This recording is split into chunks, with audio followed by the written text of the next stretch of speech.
만나면 좋은 친구 MBC. 시청자 여러분 안녕하십니까?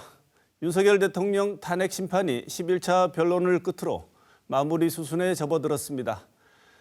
3월 중순에는 최종 선고가 이루어질 것이라는 예상이 나옵니다. 또 지난 26일에는 더불어민주당 이재명 대표의 공직선거법 위반 사건 2심 결심 공판이 열렸습니다. 다음 달 나올 이재명 대표의 재판 결과 역시 조기 대선 가능성과 함께 많은 관심을 모으고 있습니다. 지역에서는 홍준표 시장이 조기 대선 출마를 선언한 가운데 연일 터져나오는 명태균 씨 관련 의혹을 반박하는 모습입니다.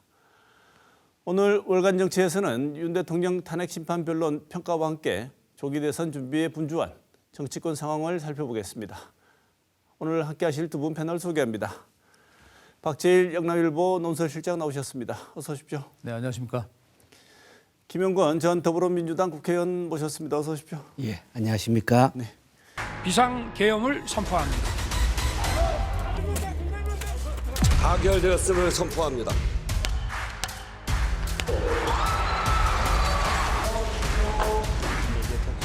호수 위에 떠 있는 달 그림자. 이제는 변론이 마무리된 이 탄핵 심판 과정, 그다음에 그중에서 인상 깊었던 것이나 이 말씀은 꼭 드리고 싶었던 내용이 있으면 먼저 두 분께 듣고 또 질문 드리겠습니다. 먼저 좀 전제하고 싶은 것은 21세기 대한민국의 군을 동원한 또 경찰까지 가세한 그런 국회 봉쇄 이런 게 있어서는 안 될 일이죠. 그리고 나서 그 뒤에 탄핵 이후에 여러 상황을 또 보면서 요즘 뭐 우파 쪽에서 이야기하는 계몽령 있지 않습니까? 탄핵은 계몽령이다. 그 주장에 제가 뭐 그런 맥락으로 얘기 드리는 것은 아니지만 저도 솔직히 개인적으로 좀 계몽되는 부분은 있습니다.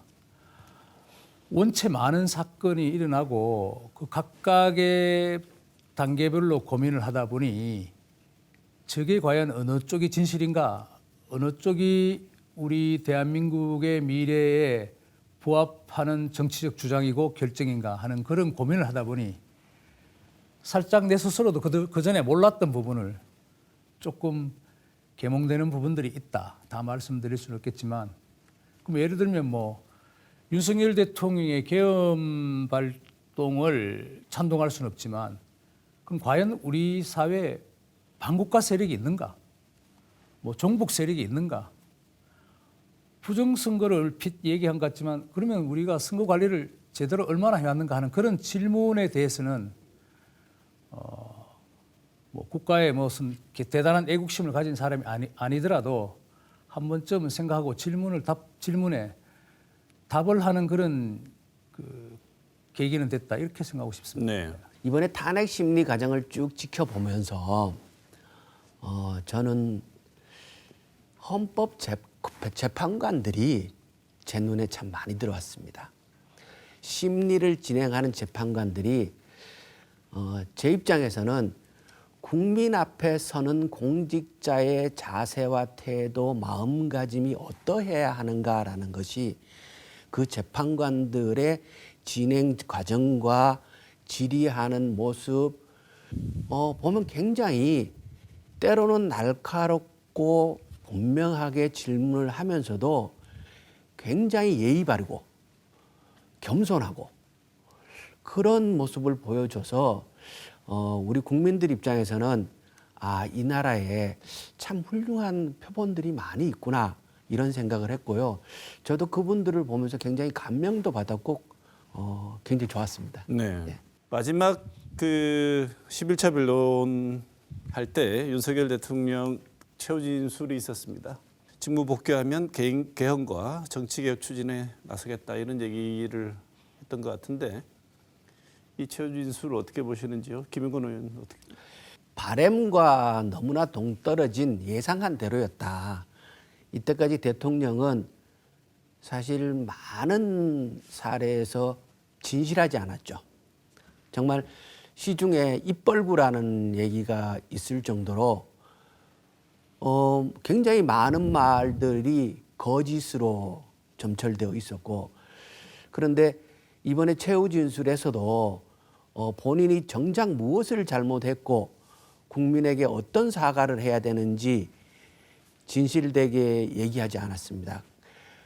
그리고 그냥 앞 서두에 사과 비슷한 얘기를 했지만 무엇을 잘못했다라는 얘기는 구체적으로 하지 않았거든요. 그것은 결코 사과에 있어서 진실성을 담보하지 못하는 그냥 수사에 불과한 것이었고, 그리고 끊임없이 자신의 정당성, 자신이 했던 얘기에 대한 변명, 그리고 현실 인식에 있어서 일반 국민들과 매우 동떨어진 듯한 내용으로 가득 채웠는데, 저는 그런 점에 있어서 어떻게 우리가 저런 양반을 대통령으로 뽑게 되었을까라는 생각을 다시 해보는 자리가 됐습니다. 네. 야당의 일부 세력과 그리고 국민의힘 내부에서 흔히 말하는 87년에 만들어진 이 대한민국 헌법이 좀 불합리한 구석, 과도한 예를 들면 대통령 중심제 이런 걸 고쳐보자는 것인데, 저는 그 자체에도 좀 별로 탐탁지 않게 생각하지만 윤석열 대통령이 지금 이 시점에서 개헌을 꺼낸 것은 조금 떠악하다. 조금 아쉬운 부분이죠. 왜냐하면 윤 대통령은 지금 계엄 자체의 불법 위헌성은 차치하고라도 계엄 발동의 배경에 대한 국민적 호소를 가져가야 되는 것인데, 지금 당장 개헌이라는 헌법을 개정하겠다는, 사실 지금 감금된 상태 아닙니까? 구속된 상태인데 계엄령 발동의 취지와도 맞지 않을 뿐더러 지금 본인이 스스로 그렇게 얘기할 입장은 아니라고 말씀드리고 싶고요. 다만 이제 내가 이 계엄령을 일종의 국민에 대한 호소, 거대 야당의 국회에서의 입법 폭주, 탄핵 남발, 도저히 내가 나라를 경영하기 힘들 정도로 더불어민주당의 공격이 너무 폐악질이었다는 이런 주장 아니겠습니까? 그 부분은 어느 정도 수긍이 간다는 것이죠. 그런데 여기서도 이제 조금 우리가 윤 대통령의 그 변호인단과의 논리 구성이 대국민 호소, 국민에 호소하기 위해서 군대와 경찰을 동원했다는 또 결과론적으로는 좀 모순된 상황이 있었다는 측면에서 이해는 되지만은 전체 그 변론의 11차 변론의 논리 전개가 완결성은 좀 떨어졌다고 봐요. 다만 윤석열 대통령 탄핵의 사이드로 지금 삐쳐나온 것들이 우리한테 많은 질문을 던지고 선뜻 저것이 맞다 아니다 우리가 이렇게 그 결론을 내기 힘든 그런 지점들도 있다는 것을 좀 말씀드리고 싶습니다. 최상목 권한대행이 이 마은혁 헌법재판관 후보자 임명 보류한 것은 헌재 구성권을 침해한 것이라고 헌재가 판단을 했습니다. 이제 최 대행에게는 임명을 해야 하는 의무랄까요? 이런 걸 부과했는데 박 실장은 어떻게 보십니까? 제가 보기에는 별로 영향이 없을 것 같습니다. 그리고 이 시점에서 영향을 준다는 시도도 별로 바람직해 보이지 않습니다. 헌재가 내가 법률에 너희들이 위반했으니 이렇게 하라고는 이야기하지만 직접적으로 임명을 또 강제하고 이러지는 못하지 않습니까? 그거 얘기는 하지 않았지만 어쨌든 법 취지를 본다면 최상목 지금 대통령 권한 대행이 헌재의 결정이 이렇게 난 마당에 다시 그걸 뭉개면서 거역해서 시위를 끌 필요는 없을 것이고 그래서도 안 될 것이다 생각되고요. 지금 이번 윤석열 대통령 탄핵 심판에 참여시켜야 하느냐 안 하느냐는 문제가 남아있는데 시기적으로 거의 최종 변론이 끝난 마당에 그것도 상식선에서 판단한다면 좀 불가능한 것이 아닌가 이렇게 생각됩니다. 네. 변론에 참여하지 않은 재판관은 판결할 수 없다라는 게 기본 원칙이라 그래요. 그럼 이제 변론은 종결됐지 않습니까? 그런데 변론이 종결됐지만 평의회가 남아있죠. 그래서 평의회에 참석하는 것도 변론에 참여하는 걸로 해석할 수 있다 그래요. 그렇긴 하지만 다 끝난 평의회에 참석하지 않고 평의회에만 참석해서 판결하는 거는 뭔가 조금 부족한 면이 있어 보이죠. 그렇기 때문에 이 부분에 있어서는 헌법재판소에서 잘 판단하지 않을까 이렇게 생각을 하고요. 저는 그것보다가 최상목 권한대행이 마땅히 임명해야 할 헌법재판관을 임명하지 않아서 이 문제가 헌법재판소의 판결로까지 가게 된 이 과정을 봐야 되고 이것 자체가 심각한 문제가 있는 것이었다. 이건 헌법재판소로 갈 문제가 아니죠. 국회가 법에 의해서 진행한 절차를 마땅히 수행해야 할 공직자가 그것을 수행하지 않아서 생긴 문제거든요. 우리 지역 얘기 잠깐 해보겠습니다. 2월 8일 동대구역 광장에서 윤 대통령 탄핵 반대 집회에 있었습니다. 정치적 중립 의무가 있는 공직자, 지방자치단체자들, 장들까지 집회 참석해가지고 얘기를 한 장면들이 있었습니다. 이런 행위들의 심각성 혹은 문제점 어떻게 보시는지요? 그 집회에서 나오는 발언이나 이런 것들이 헌법 질서에 대한 부정을 담은 내용들이 막 넘쳐나는 집회잖아요. 그런데 그 집회에 우리 지역을 대표하는 공직자들이 함께 참여하는 모습을 보면서 정말 놀라지 않을 수 없었고요. 지금 이제 대통령이 탄핵되어 있는데 돌이켜보면 윤석열 후보를 대구 시민의 75%가 투표를 했습니다. 경북 도민의 72%가 윤석열 후보를 찍었어요. 그런데 그 대통령이 지금 탄핵이 되어 있어요. 비상계엄이라는 말도 안 되는 정말 총칼을 행사해가지고 감옥에도 가 있고, 그런데 그 지지한 많은 분들이 그 당시 윤석열 후보를 얼마나 알고 찍었겠어요. 국민의힘이라는 정당이 공천을 하니까, 우리 지역의 공직자들이 나서서 저분을 지지를 하니까 그걸 믿고 우리 유권자들이 찍었는데 그분들이 다 정당했다는 얘기는 아니에요. 그렇게 지지를 했는데 이 상황이 왔는 이 상태에서 마음의 충격이 클 거라고 생각을 해요. 그러면 이 지역을 대표하는 공직자들이 얼마나 행동을 바로 하고 조심해야 하는가를 더 한 번 생각해야 할 시점에 헌법 질서를 부정하는 얘기들이 넘쳐나는 그 집회에 가서 함께 참여하고 사진 찍고, 저는 진짜 공직자로서의 자질이 의심되는 행동을 하고 있다, 이런 생각을 했습니다. 네. 저는 그렇게 심각하게 보지는 않습니다. 이 사안을 이번 예를 들면 어제입니까 3일절 날도 집회가 있고 한데, 물론 거리의 정치의 스피커의 정치를 거기에 그 다이얼이 맞지 않는 그 채널이 맞지 않는 사람이 들었을 때는 굉장히 좀 충격적이고, 한편으로는 뭐 저런 사람들이 있나 이렇게 생각할 수 있을 거예요. 그런데 두 가지로 볼 수 있죠.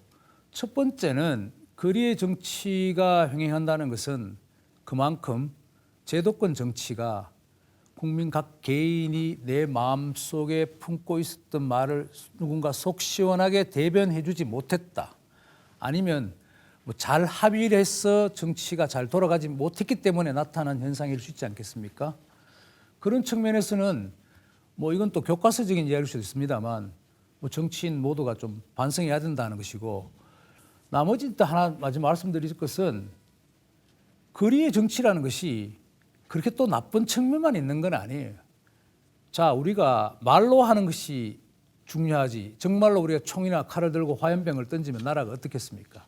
거기에 어떤 스폰지처럼 과격하든 아니면 좀 중립적인 어떤 주장이든 간에 우리가 광장에서 좀 흡수하는 것이, 그게 민주주의의 어떤 용광로처럼 끓는 민주주의 열기를 좀 너무 과도하게 지나치지 않을 정도로 스폰지처럼 흡수하는 그런 좀 효과도 있다 하는 점을 좀 말씀드리겠습니다. 네. 탄핵이 인용되면 윤 대통령이 파면되고요. 탄핵이 기각되면 직무에 즉시 복귀하게 됩니다. 두 분께서는 선고 결과 어떻게 생각하시는지. 그렇죠. 여러 이제 있겠죠. 이게 유무죄를 따지는 것은 아니라는 것은 우리가 다 알고 있지 않습니까? 이번에 다시 또 새삼 다시 공부하게 된, 개몽되는 부분이 있는데, 헌법재판관들이 아마 평의를 하고 비밀 회의를 하고 여러 가지를 논의를 하겠지만, 결과적으로는 노무현 전 대통령이나 박근혜 전 대통령의 판결문을 다 읽어보면 그게 이미 판례가 돼 있거든요. 헌법 위반의 그 어떤 중대성, 법률 위반, 대통령으로서 직무 수행에 헌법과 법률의 위반이 된 부분이 있느냐. 그런데 이것이 어느 정도 중대한가를 사실상 주관적으로 판단할 수밖에 없습니다. 내 마음속의 헌법재판관의 생각에 윤석열 대통령의 위헌 위법 행위가 양이 얼마인가? 이것이 정말 중대한가? 법률적인 용어로 약간 상당성이라는 부분도 있는데 이게는 중대성으로 표현되어 있어요. 그리고 또 흥미로운 부분은 그렇다면 이 나라가 현직 대통령을 우리가 직접 선거로 뽑았는데 윤석열 대통령을 지금 파면하면 여러 가지 문제가 있을 수 있지 않겠습니까? 뭐 새로 선거를 해야 하는 돈 문제부터 나라가 분열되는 그런 국가적인 손실을 파면함으로써 얻는 이익과 하지 않음으로써 얻는 이익을 따진다고 해요. 그것도 계량하기는 정말 마음속으로 계량하는 것인데 자, 이쯤 되면은 정말 어려운 문제겠죠. 어떤 사람들은 그럼 100% 탄핵이다, 아니다 뭐 이렇게 이야기할 수 있는데 글쎄요. 제가 보기에는 윤석열 대통령이 좀 솔직히 굉장히 불리한 상황이다 이렇게 봅니다. 김영근 전 의원은 어떻게 보십니까? 저는 8대0 혹은 9대0 그건 명확하다고 보고요. 탄핵은 인용될 거다 이렇게 보는 거죠. 말씀하신 대로 위헌의 명확성, 위헌의 중대성 이 두 가지는 너무나 분명하고 여기다가 8대0, 9대0밖에 나올 수밖에 없는 이유가 저는 한 가지 더 있다고 봅니다. 윤석열 대통령이 복귀하게 되었을 때 가지게 되는 위험성 이게 매우 높다는 거죠. 최후 변론에서도 피소추인이 말했듯이 자신이 비상계엄을 하고 하는 그 과정에 있어서 무엇을 잘못했는지에 대한 반성이 없어요. 여전히 비상계엄의 정당성을 주장하고 있습니다. 그렇다면 이런 분이 다시 국군 통수권자로 들어섰을 때의 위험성이 매우 높다고 판단할 수밖에 없거든요. 그래서 저는 위헌의 명확성, 중대성에 덧붙여서 위험성마저 현재 드러나기 때문에 이것은 8대0 내지 9대0 이외에 어떤 답도 없다 이렇게 생각합니다. 네.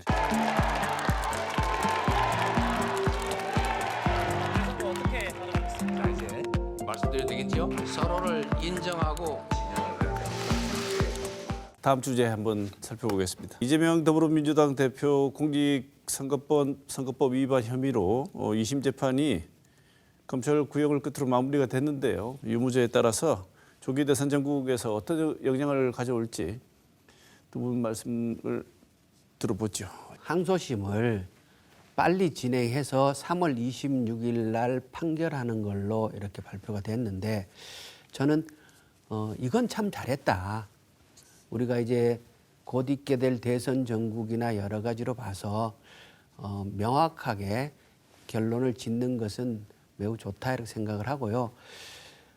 지금 시점에서 그 1심과 유사한 그러니까 그 참정권이 제한되는 판결이 나왔을 때 민주당이 어떻게 움직일 것인가 이것이 사실은 관심사인데요. 이번 탄핵 과정에서도 드러났듯이 그 윤석열 대통령의 검찰권을 남용한 그런 부분에 대한 어느 정도의 국민적 공감대가 있었기 때문에 이걸 근거로 해서 그 이재명 대표는 아마도 저는 무죄가 나올 확률도 상당히 높다고 생각을 합니다만 아마도 1심의 그런과 유사한 형태가 나온다 하더라도 출마는 진행하지 않겠는가 이렇게 짐작합니다. 네. 이 재판이 지금 무려 2년 2개월에 지금 1심이 났다는 거 아니에요.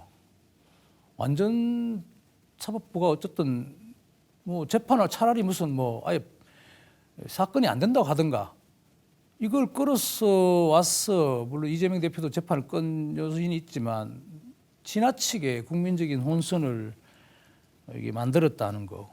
한편으로는 재판부가 직무유기에 가까운 것일 수도 있다는 거죠. 일반인이면 그렇게 하진 않는데 물론 뭐 복잡한 사건이면 1년 아니라 2년 아니라 뭐 10년도 걸리는 것을 종종 있습니다만 이 사안은 너무 좀 그랬다는 것이고 이 대표의 그 앞으로 뭐 대선과의 관계 이런 부분에서는 윤석열 대통령의 파면 이후에 그 대통령 선거가 만약에 이루어질 텐데 한다면 제 생각에는 그 파면으로서 얻는 민주당의 이익, 이재명 대표에 다가올 그 미래가 정치적 이득을 계량한다면 제가 보기에 썩 유리한 구석으로만 흘러가지는 않을 것이다. 이 재판 판결과도 지금 이 3월 26일이 못 박혀 있는 것 같은데 거의 그런 생각이 좀 듭니다. 네. 우리가 선거 과정에 공보물의 이력이나 경력들을 허위 기재하는 것과 TV 토론에서 나온 발언에 있어서 불명확한 것은 사실은 구별해야 되거든요. 그런데 이러한 인식과 기억에 관한 내용을 사법 심판의 대상으로 삼아서 정치인의 피선거권을 제한한다라는 것은 민주주의 절차상 굉장히 중대하게 생각을 해야 한다고 보고요. 그렇기 때문에 이번 2심 판결이 저는 마땅히 무죄가 나오는 것이 옳다 이렇게 보고, 그리고 우리 정치의 이 불안정성들을 감안할 때 2심 판결이 정말 신중하게 잘 나가기를 기대합니다. 그렇지만 그렇지 않은 결과가 나왔을 때 민주당이 어떻게 대응할 것인가, 이것이 참 큰 고민인데요. 저는 피선거권의 제한보다는 국민의 심판을 통해서 정치인이 기회를 박탈할 것인가 보장할 것인가가 결정나는 것이 더 옳다 이렇게 생각을 하고요.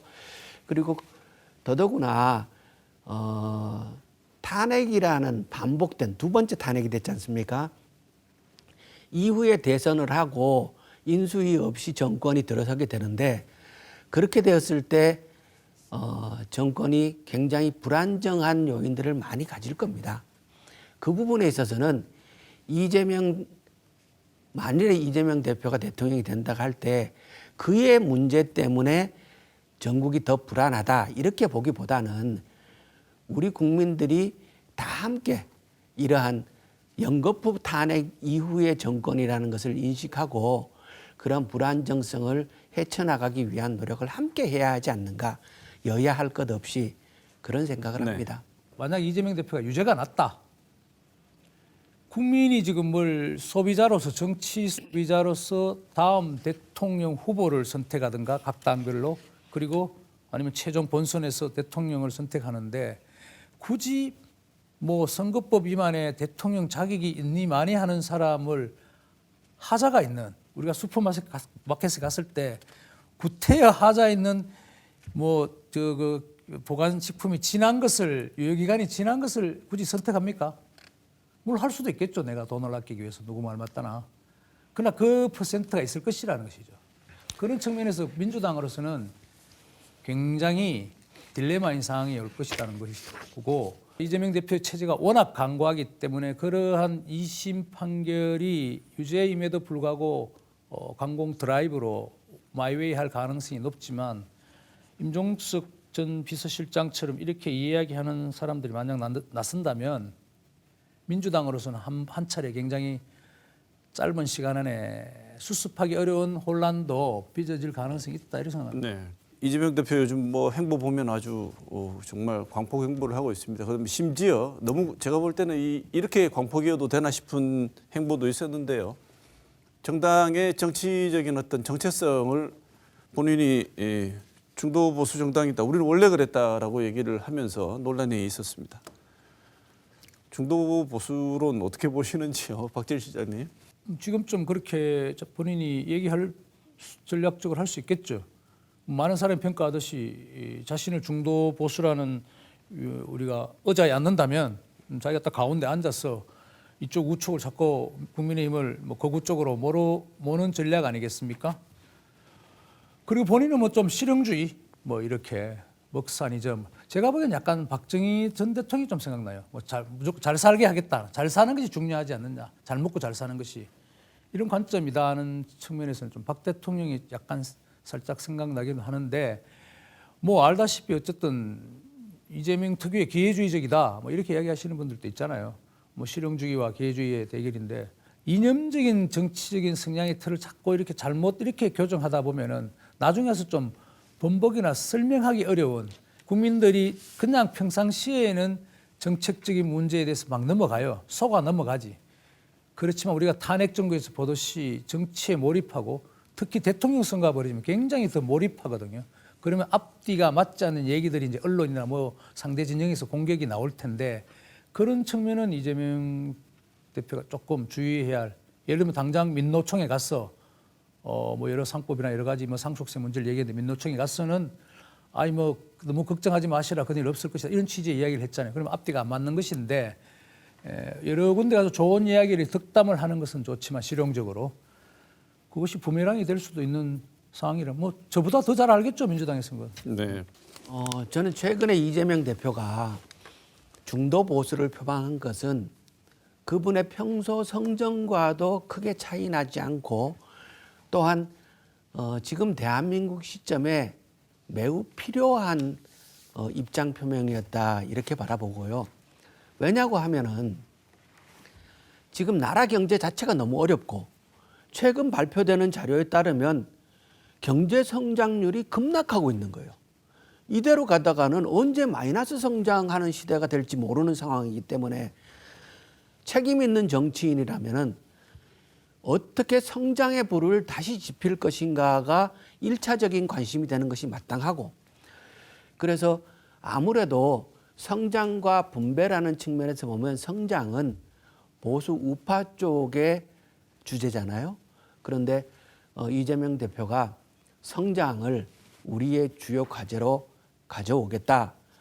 이거는 적절하다 이렇게 보고요. 문제는 이미 국민 달러가 3만 내지 4만으로 가고 있는 이 상황의 경제 성장이란 의지만 갖고 되는 게 아니거든요. 과감하고 혁신적인 구조개혁을 해야 되고 신산업을 창출해낼 능력이 있어야 되고 그를 통한 양질의 일자리를 어떻게 확보할 것인가. 그리고 세계 주요 국가들이 이것을 놓고 서로 각축을 벌이고 압박을 하고 있는 상황에서 대한민국의 위치를 어떻게 관철해낼 것인가 라는 보다 구체적이고 명확한 계획들이 제시되어야 설득력을 가질 거라고 보는데 그 점에 있어서 민주당의 준비가 어느 정도 되어 있는지 그리고 앞으로 해야 할 일이 더 많지 않겠나 이런 고민을 하고 있습니다. 네.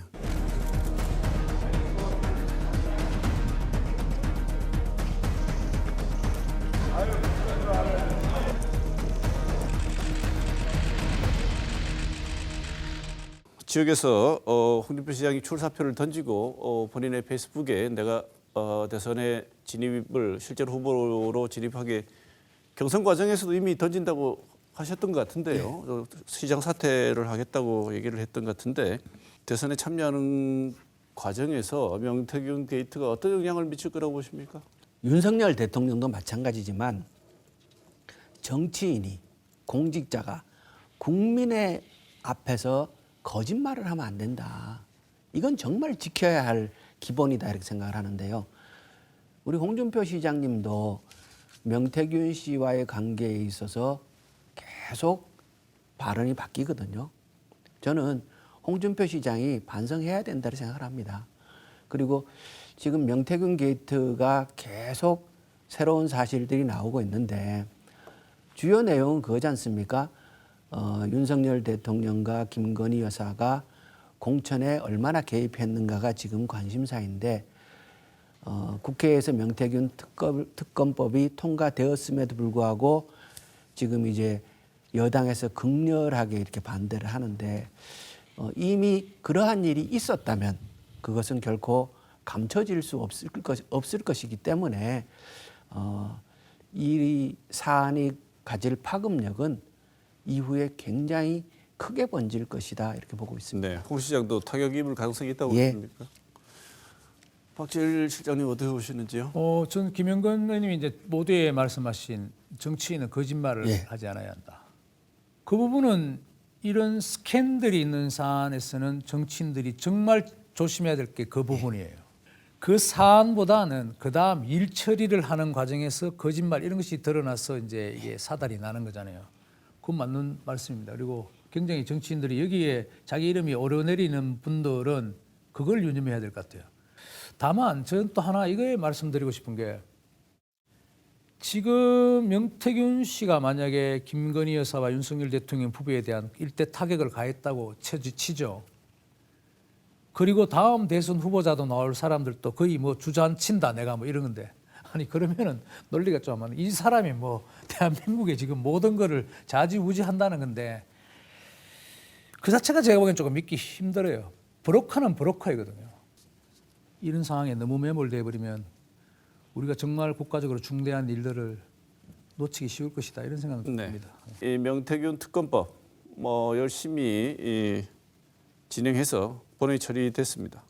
그랬더니 거부권 행사가 예정되어 있는 것처럼 다들 전망을 하고 계신데요. 권성동 대표가 이거 그다음에 대변인도 그랬던 것 같은데 우리 국힘당 전부 다 수사하고 국힘당을 폭파시킬 수 있는 그런 악법이다 이렇게 얘기를 합니다. 이게 오히려 듣기에 따라서는 우리 정말 걸린 사람이 많다 이렇게 자백하는 것처럼도 들리는데 이거는 어떻게 보시는지 박재일 실장 먼저 말씀 주시죠. 저도 그 논평을 들으면 살짝 말의 뉘앙스가 이게 논리 모순이라는 게 있잖아요. 네. 우리가 뭐 평화적 개혁 뭐 이런 거 아까 호수 뭐 대국민 호수 이렇게 하듯이 우리 국민의힘 전체를 상대로 한 수사다. 이거는 조금 논리 모순에 자칫 빠진 그런 감은 있어요. 뭐 무슨 뜻인지는 제가 알겠습니다. 민주당이 명태균을 너무 우려먹는 것 같아요. 우려먹는 거. 이쯤 되면은 좀 다른 소재로 넘어갈 수도 있지 않을까? 이게 민주당이 지금 역치라는 것이 있는데 어느 한계를 넘었으면 다른 상황이 펼쳐지거든요. 저는 그 점이 좀 민주당 측면에서는 좀 우려되기도 해요. 거기 예를 들면 명태균의 녹취를 틀면서 제가 아주 그런 민주당 싫어하는 사람이 볼 때는 당대표부터 거기 최고위원들이 막 희낙낙거리며 이걸 TV를 보고 이렇게 뭐 털어놓고 하는데 뭐 그게 뭐 정말 국가적인 대단한 사건의 정언이 나온 것도 아니고 그냥 명태균이 떠들고 뭐 이렇게 뭐 왔다 갔다 하는 그런 이야기들인데 그걸 공당의 최고위원 회의에서 자주 그것이 빚어진다는 것은 물론 정치적 이득을 얻을 수는 있겠지만 지금쯤은 좀 자제를 해야 될 저는 시점이 아닌가 이렇게 생각합니다. 국민의 관심을 받으면 일이 커질 것이고 국민의 관심이 멀어지면은 사그러들겠죠. 검찰의 수사나 이런 것이 원만하게 진행될 수 있는 조건을 빠르게 만들어 놓고 털고 나가는 게 더 현명할 수도 있죠. 계속 국회에서 의결되는 사항을 국회의 권능과 역할을 존중해야 된다 그런 말씀드렸지 않습니까? 그럼 당연히 그 행정부도 수용하고 그리고 각자가 해야 할 일을 또 하고 수사는 검찰에게 맡기고 이런 절차를 밟아가면 이거는 자기 자리를 찾아가겠죠. 네. 마지막 질문 드리겠습니다. 홍준표 시장이 최근에 정장수 경제부 시장 통해 가지고 시정을 홍보하는 공간에서 명태균 씨 관련된 반박 브리핑을 계속 열고 있다. 이것은 적절하지 않지 않느냐는 비판적인 시각이 있는데 이 비판에 대해서 두 분의 의견을 짧게 듣고 오늘 얼간 정치는 마무리하겠습니다. 그러니까 이번 탄핵 이 국면도 대통령이 대통령의 권한과 국회의 권한, 선관위의 권한 이것을 구별하지 못하고 침해했기 때문에 발생한 문제지 않습니까? 마찬가지로 홍준표 시장도 시장으로서 본인의 역할 그리고 대선 주자로서의 본인의 위치 이것을 구별을 해야 되는데 이걸 구별 못하고 마구 섞이면 당연히 그것은 지적이 있을 수밖에 없고 그리고 시정의 혼란을 가져오는 거죠. 그렇기 때문에 저는 홍준표 시장께서 뭐 개인의 결단으로 대선에 출마하는 것은 얼마든지 가능하고 보장되는 문제이지만 그것이 시장의 직위를 이용하는 형태로 발전해서는 절대로 안 된다. 조심하시라 이렇게 말씀드립니다. 네. 글쎄요, 뭐 정장수 부시장이 홍준표의 측근 오른팔 이렇게 할 수 있죠. 그 브리핑이라는 게 뭐 모르겠습니다. 기자들이 질문이 나와서 했는지 뭐 작정을 하고 일부러 내려서 했는지 그건 제가 파악을 안 해봤기 때문에 다만 뭐 홍준표 시장이 대구시장으로서 지금 대선에 거의 뛰어들 모양인데 굴럭 행운을 빕니다. 네. 오늘 좋은 말씀 주신 두 분, 박재일 영남일보도실장, 김영건 더불어민주당 전 의원 두 분 고생하셨습니다. 오늘 여기서 마치겠습니다. 고맙습니다.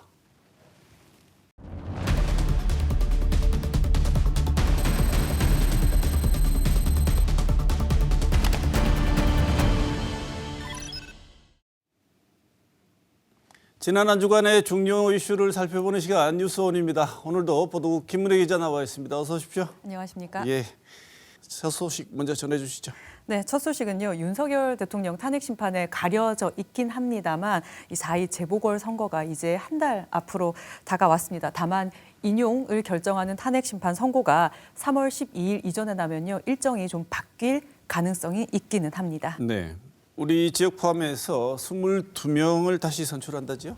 네, 교육감은 부산 한 곳이고요. 구시 군회장은 경북 김천시 등 5곳, 그리고 시도의원은 대구 달서구 제6선거구 등을 포함한 8곳, 그리고 구시 군의원은 경북 고령군을 포함한 8곳입니다. 예정대로라면 이달 13일에서 14일에 후보자 등록 신청을 받고요. 20일부터 선거 기간이 개시됩니다. 28일에서 29일은 사전 투표, 그리고 본 투표는 4월 2일에 예정돼 있습니다. 네, 이 재보궐선거이기 때문에 재보궐선거는 뭔가 다시 해야 할 사유가 발생했다. 그래서 하는 거 아니겠습니까? 네, 재보궐선거 사유는요.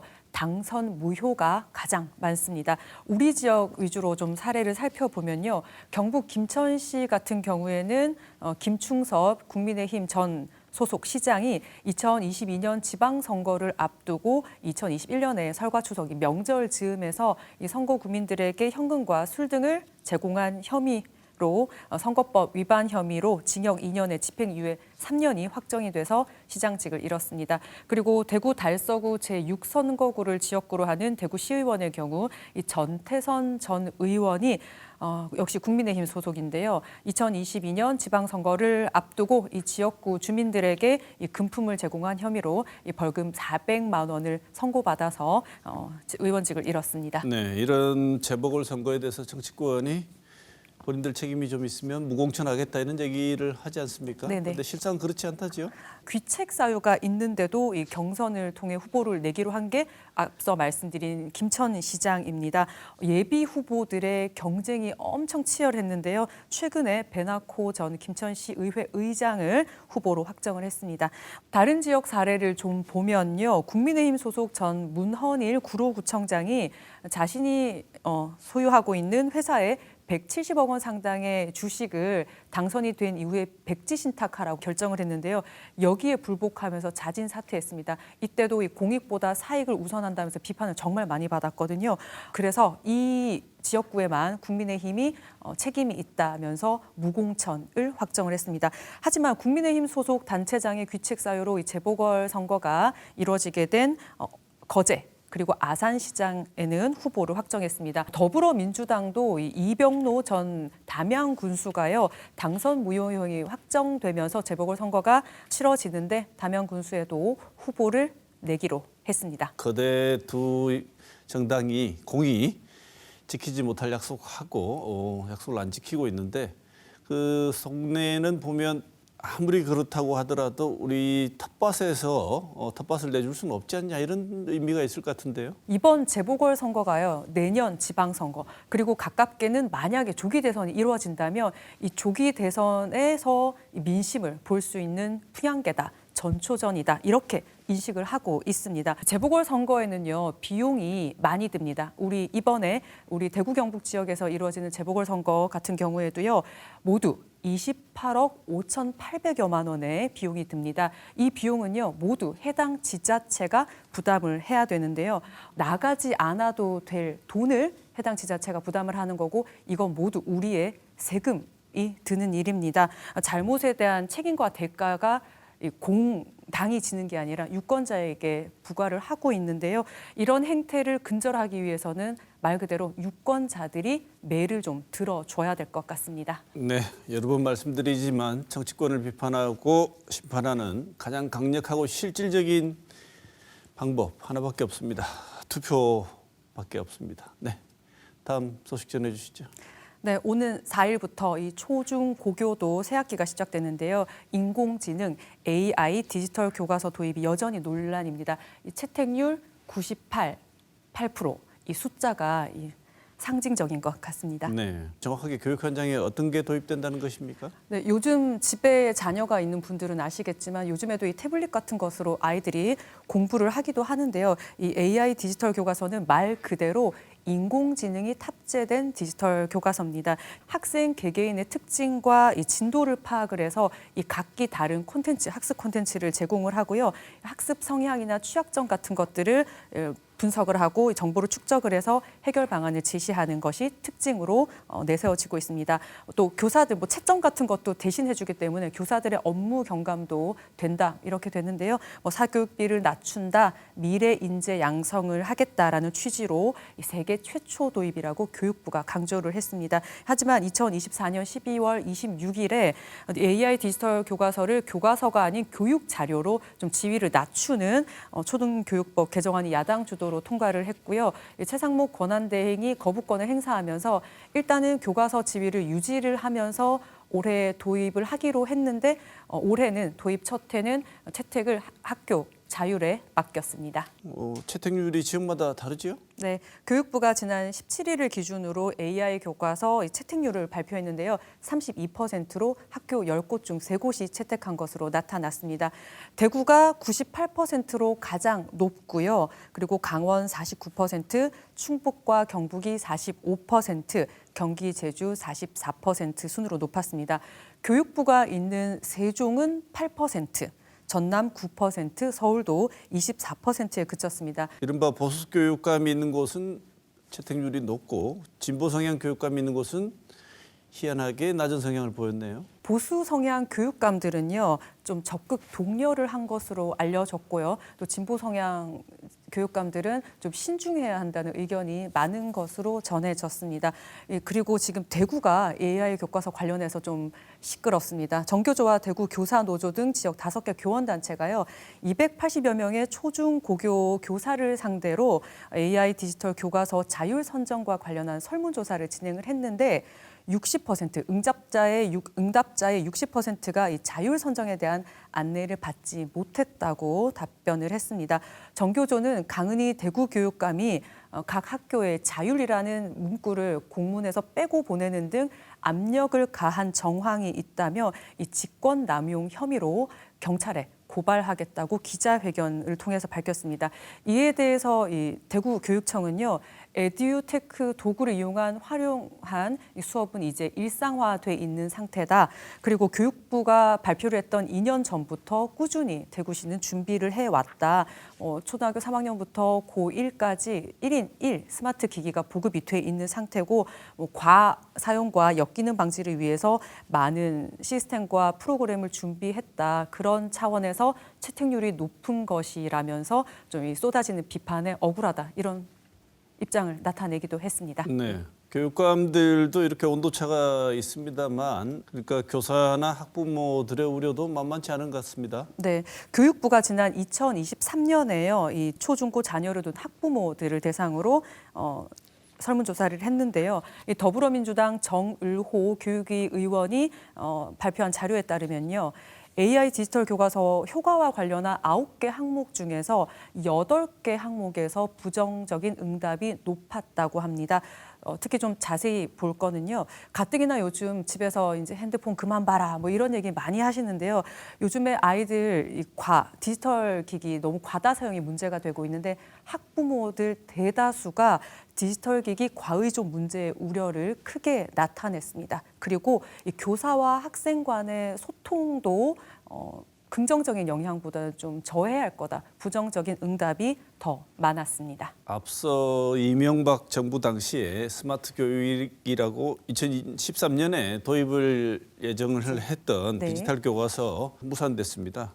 다시 돌아온 이조 장관이 이걸 또다시 강하게 추진하고 있는 거죠? 2023년 초에요. 교육부가 이 AI 디지털 교과서 2025년 도입을 이 내용을 담은 업무 계획을 보고를 했고요. 그리고 6월에는 AI 디지털 교과서 추진 방안을 발표를 공식적으로 했습니다. 그리고 이후 6개월 만에 AI 디지털 교과서 개발 가이드라인을 내놓았고요. 1년 2개월 만에 디지털 교과서의 검정 절차가 마무리됐습니다. 이 학생 중심의 수업 그리고 언어 장벽을 뛰어넘는 효과적인 수단 등으로 설명되긴 하지만요. 앞서 제가 설명드린 대로 이 모든 과정이 2년 안에 이루어진 겁니다. 그리고 정부의 강한 주도로 추진됐거든요. 그래서 수기 과정이 제대로 없었고 또 효과나 오류, 앞서 말씀드린 디지털 기기 과의존 이런 우려에 대한 해소가 이루어지지 않았다는 시각이 많습니다. 교육을 100년 대계라고 하는데요. 지금 우리 아이들이 실험 대상이 되고 있는 건 아닌지 좀 우려스럽고요. 의대 정원 문제 갈등도 마찬가지입니다만 이 정부가 이 교육 문제에 있어서 너무 조급하게 추진하고 있지 않은가 이런 질문을 좀 던지게 됩니다. 네. 다른 곳이라고 다르지 않겠지만 김 기자 말대로 교육 분야는 정말 함부로 손을 대거나 이렇게 하면 안 되는 부분인데 충분한 논의가 있었던 것 같지는 않아 보여서 걱정이 좀 되기도 합니다. 예, 마지막 소식 전해주시죠. 네, 주요 정책에 대해서 의견을 제시하고 논의하기 위한 정책 토론을 청구할 수 있는 조례가 대구시에 있는데요. 하지만 이 청구할 문턱이 높아지더니 이제는 아예 철벽에 쳐졌다 이런 반발이 나오고 있습니다. 네, 홍준표 시장 취임 이후에 이 건수 청구 요건이 너무 높아져서 장벽이 높아졌다 이런 얘기인가요? 네, 2023년에 대구시가 정책토론 청구 기준을 서명 받는 기준을 300명에서 1,200명으로 4배에 늘렸습니다. 그리고 당시에 이 무더기로 허위 서명이 발견됐다면서 경찰에 고발을 하기도 했습니다. 물론 이 사안에 대해서는 무혐의로 결론이 난 바 있습니다. 청구 기준 변경 전에 시민단체가 8개 정책토론 청구를 했었는데요. 그 당시에 유일하게 위기가구 종합지원 정책 토론 청구 하나만 받았습니다. 네. 근데 이번에도 시민단체가 청구한 토론이 미개체 통보를 받았다면서요? 대구 노숙인 종합지원센터와 대구 장애인 차별철폐연대 그리고 함께하는 장애인 부모회 등 14개 시민단체가요. 올해도 1,700여 명이 서명한 이 지원주택 제도화 정책 토론 청구를 대구시에 냈습니다. 하지만 이 토론 불가 사유에 대해서 심의위원회에서 청구 취지 현안 등을 논의한 결과 다수결로 지원주택 제도화 정책 토론은 안 하는 것이 맞겠다는 결과가 나왔기 때문에 미개최한다고 대구시가 입장을 밝혔습니다. 시민단체는 회의록 공개도 요구를 했지만 대구시는 위원회 운영에 영향을 줄 수 있다며 앞서서 행정심판에서 비공개 대상으로 확정이 됐기 때문에 공개를 할 수 없다 이렇게 알려왔습니다. 네, 미개체가 되는지 납득이 안 되는 상황이 계속 반복될 수밖에 없어 보입니다. 이 정책 토론을 청구한 시민단체는요, 이 정책 토론을 청구하는 사안이 분명하고 인원도 충족을 했고 절차에도 하자가 없었다는 입장입니다. 주거 약자에게 임대주택 등 이 주거 공간이나 주거 유지 지원을 서비스를 제공하는 지원주택 관련 조례는요, 서울 그리고 경기 두 곳에 제정이 돼 있는데요. 이 정책 토론으로 이 사업을 바로 추진해달라 이렇게 얘기하는 게 아니라 어쨌든 좀 논의를 해보자 하고 제안을 하는 것인데 이것도 거부하는 것은 그냥 토론 자체를 하기 싫어서 그런 것 아니냐 하면서 비판을 했습니다. 이 정책 토론 청구 조례는요, 대구시가 김범일 시장 당시 지난 2008년에 전국에서 최초로 제정한 조례입니다. 요즘에도 지방자치, 주민참여 이런 얘기가 지방행정에서 많이 나오는데요. 대구시가 이런 행정을 하고 있는지 비판이 나오고 있습니다. 네, 김은우 기자 이번 주도 준비한다고 고생이 많았습니다. 고맙습니다.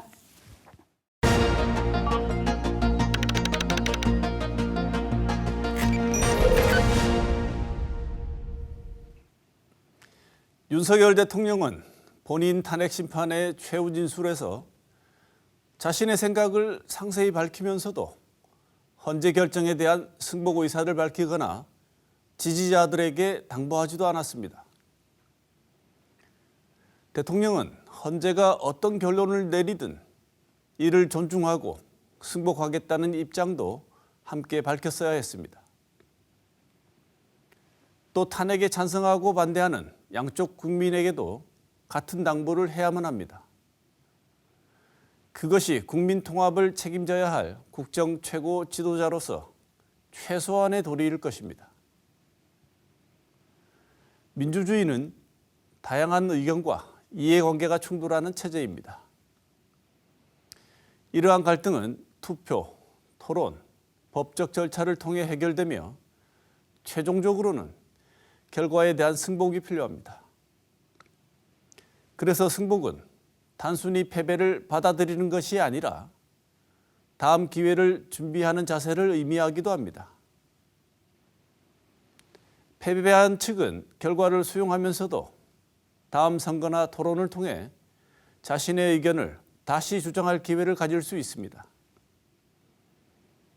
즉, 결과에 승복하더라도 그 과정에서의 문제점을 비판하고 개선을 요구할 권리가 오직 민주주의라는 제도에서만 보장된다는 말입니다. 윈스턴 처칠의 말은 헌재 판결을 앞두고 여러 우려가 나오고 있는 지금 더 큰 울림이 있는 말 같습니다. 민주주의는 최악의 통치 체제이다.